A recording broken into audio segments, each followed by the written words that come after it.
اور بڑے بڑے مقام والے سارے دنیا سے چلے گئے، یہاں کسی نے رہنا نہیں ہے۔ رسول پاک صلی اللہ علیہ وسلم کی ذات اقدس سارے نبیوں کے سردار ہیں، اور آپ علیہ الصلاۃ والسلام کی ذات اقدس دنیا میں تشریف نہیں لائے، والد کا سایہ اٹھ چکا، دادا موجود ہیں، باپ نہیں۔ 6 سال کی عمر ہوئی تو والدہ کو بھی اللہ تعالیٰ نے اپنے پاس بلا لیا۔ والد اور والد کا سہارا بڑا ہوتا ہے، دونوں دنیا سے چلے گئے۔ اب دادا کی ساری توجہ کا مرکز رسول پاک صلی اللہ علیہ وسلم کی ذات اقدس ہے۔ دادا ہر جگہ اپنے پیارے پوتے کو ہر جگہ لے کر ساتھ جاتے۔ 8 سال کی عمر میں یہ بھی دنیا سے رخصت ہو گئے۔ پھر چچا ابو طالب کے سپرد کر کے گئے کہ تو ان کی کفالت کرنا۔ جب سارے نبیوں کے سردار کے جو دنیاوی سہارے نظر آتے ہیں، وہ سارے سہارے اللہ تعالیٰ نے ایک ایک کر کے اٹھا لیے۔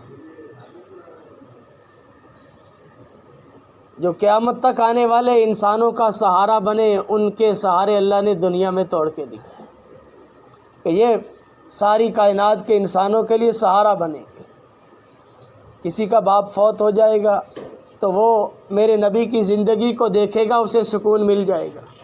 جس کی ماں فوت ہو جائے گی وہ میرے نبی کی زندگی کو دیکھے گا، اسے سکون مل جائے گا۔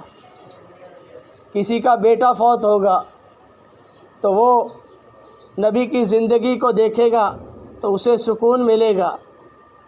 رسول پاک صلی اللہ علیہ وسلم کی ذات اقدس ہیں، آپ کے بیٹے حضرت ابراہیم آپ کے یوں گود میں ہیں، آپ کے ہاتھوں میں ان کی روح پرواز کر گئی، اور آپ صلی اللہ علیہ وسلم کی ذات اقدس کی مبارک زندگی میں آپ کی زوجہ محترمہ، جنہیں زوجۃ الوفیہ کہا جاتا ہے، آپ کی غمخوار، آپ کی وفادار، اور سب سے پہلے آپ کو تسلی دینے والی، سب سے زیادہ آپ پہ مال خرچ کرنے والی آپ کی بیوی، اماں، ساری امت کی ماں، اماں خدیجۃ الکبریٰ رضی اللہ عنہ دنیا سے پردہ فرما گئی۔ تو یہ سارے معاملات رسول پاک صلی اللہ علیہ وسلم کی زندگی میں پیش آئے، اور آپ علیہ الصلاۃ والسلام نے یہ دیکھے، اور ایسے مواقع پہ رسول پاک صلی اللہ علیہ وسلم کی ذات اقدس صبر و استقلال کے پہاڑ بنے رہے۔ خدیجۃ الکبریٰ رضی اللہ عنہ، ان کے متعلق کتابوں میں بہت تھوڑا تھوڑا مواد ملتا ہے، عربی کتب میں تھوڑا تھوڑا بعضوں نے اکٹھا بھی کیا، لیکن وہ آپ صلی اللہ علیہ وسلم کے اعلان نبوت کے کچھ سالوں بعد جب معراج ہوا، اس سے پہلے دنیا سے پردہ فرما گئی۔ مکہ میں سب سے مالدار خاتون تھی، سارا مال رسول پاک صلی اللہ علیہ وسلم پہ نچھاور کر دیا، اور رسول پاک صلی اللہ علیہ وسلم کی ذات اقدس کے اوپر سب سے پہلے ایمان لائی۔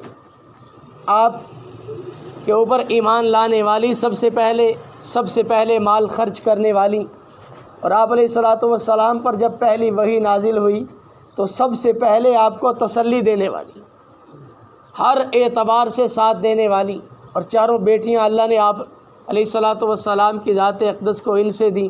2 بیٹے دیے، قاسم اور عبداللہ، بعضوں نے ان کا نام طیب اور طاہر بھی لکھا ہے، یہ ساری اولاد ان سے ہوئی۔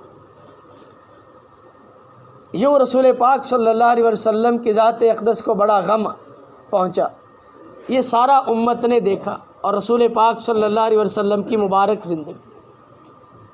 بھائی زاہد صاحب ایک نیک دل انسان تھے، ہم سکول میں پڑھتے تھے، سکول سے انہیں جانتے ہیں، یہ ہم سے 1 کلاس آگے ہوتے تھے، وہاں بھی ان کی زندگی بڑی متانت کے ساتھ، شائستگی کے ساتھ گزری۔ پھر یہاں باہر ملک سے آئے، اور یہاں آ کر بھی جمعے کے دن والد صاحب کو لے کے آتے، والد کی خدمت کی۔ یہ سارے جنت میں جانے کے اسباب ہیں کہ دنیا میں اللہ تعالیٰ ماں باپ کی خدمت کا کسی کو موقع نصیب فرمائے۔ اور والد اس حال میں ہے کہ والد بیٹے سے خوش ہیں، یہ اس سے بڑی بات ہے کہ بیٹا دنیا سے جائے تو باپ اس سے خوش ہو، ماں باپ کی دعائیں لینے والے ہوں۔ اب یہ تو ان کے لیے ہو گیا، اب میرے اور آپ کے لیے کیا ہے؟ ایصال ثواب بھی ہو گیا، ان کا تذکرہ بھی ہو گیا، وہ ان کا تذکرہ چلتا رہے گا۔ ہمیں تو چند باتیں معلوم ہیں، اصل باتیں تو گھر والے جانتے ہیں کہ ان کے اندر کیا کیا کمالات تھے، کیا کیا خوبیاں تھیں۔ اب میں اور آپ یہاں جمع ہیں، ہم لوگوں کے کرنے کے کیا کام ہیں؟ عنقریب میں نے اور آپ نے بھی یہ موت کا پیالہ پینا ہے، چاہتے ہوئے نہ چاہتے ہوئے ہم نے دنیا سے چلے جانا ہے، رہنا نہیں ہے۔ میں اور آپ زندگی کی ترتیب بنا لیں کہ میں اس حال سے دنیا میں جاؤں کہ مجھ سے میرے گھر والے بھی خوش ہوں، میرے دوست احباب بھی خوش ہوں، اور میرا مالک بھی مجھ سے خوش ہو، رسول پاک صلی اللہ علیہ وسلم کی مقدس ذات بھی مجھ سے راضی ہو۔ یہ ترتیب بنانی پڑے گی، غفلت چھوڑنی پڑے گی۔ ایک شاعر کہتا ہے عربی کا، کم من صحیح مات من غیر علت وکم من سقیم عاش حینا من الدہر۔ کتنے لوگ ایسے ہیں تندرست ہیں، کوئی بیماری نہیں ہے، تندرستی میں وہ دنیا سے چلے گئے، فوت ہو گئے، کوئی بیماری نہیں، موت نے آن پکڑا۔ بعض پھول کھلتے ہیں، وہ کھلتے ہی توڑ لیے جاتے ہیں، اور بعض اپنے جوبن پہ ہوتے انہیں توڑا جاتا ہے، اور بعض پھول وہیں لگے ہوئے پتے جھڑ جاتے ہیں اور آخر ان کا انجام ہو جاتا ہے۔ وَكَم مِّن سَقِيمٍ عَاشَ حِينًا مِّنَ الدَّهْرِ، اور کتنے بیمار ایسے ہیں جو لمبا زمانہ بستر پہ پڑے رہے اور زندہ رہے۔ یہ اللہ کی تقسیم ہے۔ اور کتنے نوجوان ایسے ہیں امسا و اصبح ضاحکاً، کہ جنہوں نے ہنستے مسکراتے صبح کی، وقد نسجت اکفانہ وہو لا یدری، ان کے لیے کفن تیار کیے گئے اور انہیں پتہ بھی نہ چلا۔ تو یہ زندگی تیزی سے گزر رہی ہے۔ یہ جتنے موجود ہیں، بعض 80 سال، بعض اس سے اوپر ہوں گے، پوچھے تو کہتے کل کی بات ہے۔ یہ ایسے ہی میں نے اور آپ نے چلے جانا ہے۔ ہم لوگ ایسی ترتیب بنائیں کہ ہم سے کسی کو تکلیف نہ ہو۔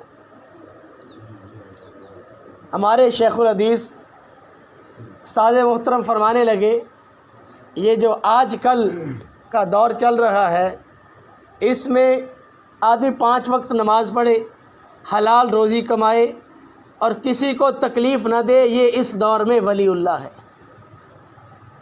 جہاں ہر طرف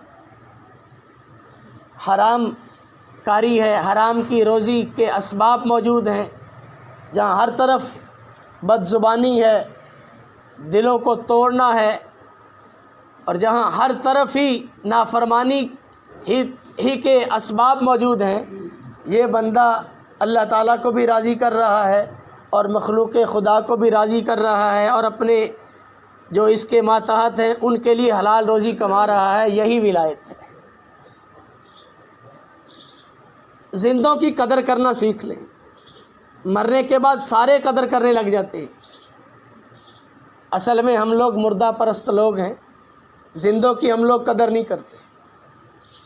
لوگوں سے وظیفے پوچھتے ہیں جا کے، اور مساجد میں جا کے کہتے ہیں مولوی صاحب دعا کر دیو، ادھر ادھر بھاگتے ہیں، اور جو گھر میں باپ ہے، والدہ ہے، اس سے دعا نہیں لیتے۔ سب سے بڑے پیر و مرشد، سب سے بڑے ولی آپ کے گھر میں موجود ہیں، ان کی دعائیں لے لو، تمہیں کسی کے پاس جانے کی ضرورت نہیں۔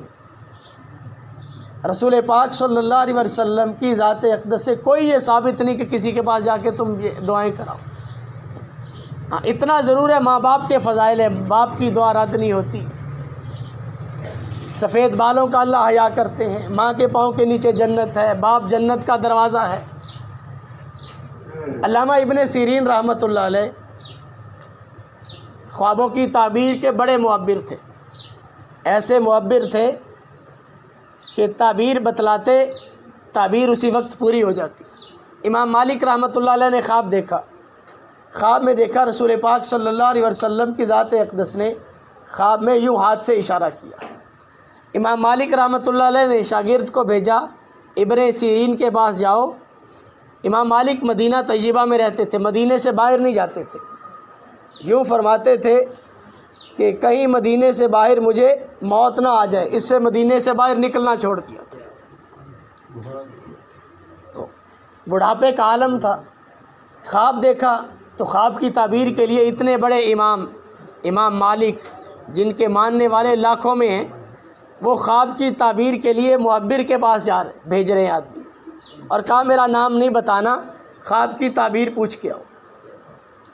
جب شاگرد گیا، اس نے کہا یہ خواب آیا ہے کہ رسول پاک صلی اللہ علیہ وسلم کی زیارت ہوئی ہے، آپ صلی اللہ علیہ وسلم کی ذات اقدس نے خواب میں یوں اشارہ کیا ہے۔ تو علامہ ابن سیرین رحمۃ اللہ علیہ فرمانے لگے کہ یہ خواب مدینے کا رہنے والا دیکھ سکتا ہے اور کوئی نہیں دیکھ سکتا۔ دوسری بات تھوڑی دیر بعد فرمانے لگے یہ امام مالک دیکھ سکتا ہے، کوئی اور نہیں دیکھ سکتا۔ مشہور تھا امام مالک باہر نہیں جاتے، کیونکہ اس کے پیچھے ایک حدیث تھی کہ مدینہ گندگی کو یوں باہر پھینک دیتا ہے جیسا لوہے کی بھٹی لوہے کے گند کو باہر پھینک دیتی، اس لیے مدینہ طیبہ سے باہر نہیں جاتے۔ ان کا نام پوچھ کے آؤ۔ امام مالک رحمۃ اللہ علیہ کے پاس پھر شاگرد آیا، اس نے کہا کہ وہ کہہ رہے ہیں امام مالک کے بغیر دیکھ کوئی نہیں سکتا، تو کہا بتا دو۔